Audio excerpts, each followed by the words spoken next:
Ikaw ang aplikante, mukhang ikaw pa ang kailangang labhan. Handa po akong matuto at magtrabaho ng maayos, ma'am. Sige, kulang kami sa tao, doon ka magsimula. Ikaw ang magkusot niyan, huwag mong gamitin ang mga makina. Ma'am, maaari po bang makahingi ng guwantes?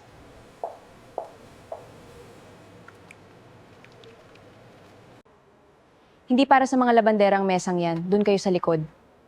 Halika Mila, dito ka na lang sa amin.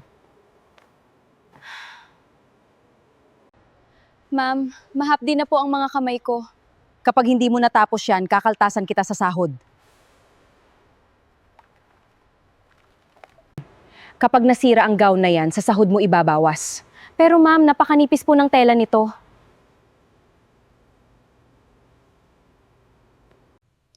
Ganito gumawa ng sabon si nanay. Mura pero hindi masakit sa kamay. Sana gumana pa rin ang itinuro niya.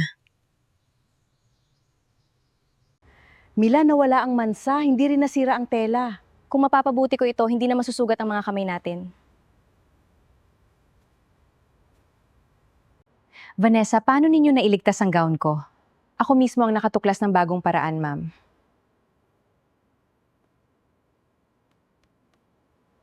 Gagawa ako ng sabong mura at ligtas kahit para sa ordinaryong pamilya.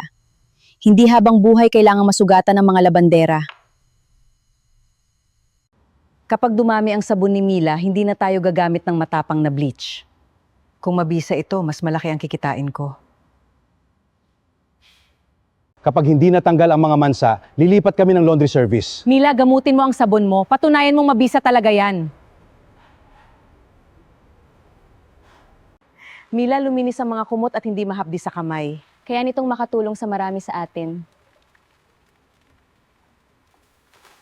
Sino ang gumawa ng sabong ginamit ninyo? Gusto ko siyang makilala. Ang anak kong si Vanessa ang inventor nito. Salamat po, manager. Magaling, magkakaroon tayo ng kontrata. Handa ko pong ibahagi ang formula kung kikilalanin ninyo ang gumawa. Walang maniniwalang isang hamak na labandera ang nakaimbento niyan. Bumalik ka na sa trabaho mo. Ito pala ang kumpletong formula mo, Mila. Hindi mo malalamang nakuha ko na ang lahat.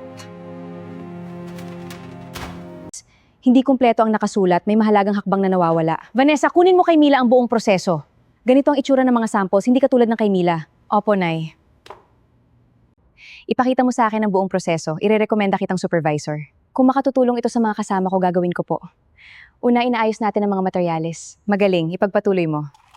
Dapat tama ang init at oras ng paghahalo para hindi masira ang timpla. Sige, Mila, ituloy mo lang. Ayan, tama na ang timpla.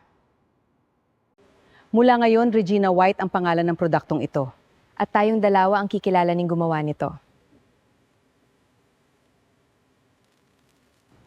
Para lang ito sa mga negosyante, hindi kasali rito mga tagalaba. Produktong ginawa ko pero kahit pangalan ko'y binura ninyo. May kwaderno akong patunay. Kapag hindi ninyo ako kinilala, sasabihin ko sa mga hotel ang totoo. Wala kang pera o kapangyarihang panlaban sa amin. Kapag nakita nila ang pirmang ito, iisipin nilang kusa niyang ibinigay ang formula. Siguraduhin mong walang makapapatunay na peke yan.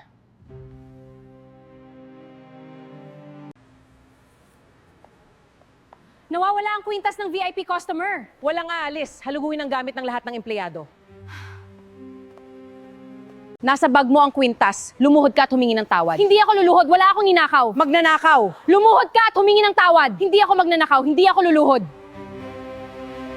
Lumayas ka. Ipapakita ko sa lahat kung anong klaseng magnanakaw ka. Darating ang araw na malalaman din nila ang katotohanan. Magnanakaw. Wala kang karapatan. Maniwala ka sa gusto mo.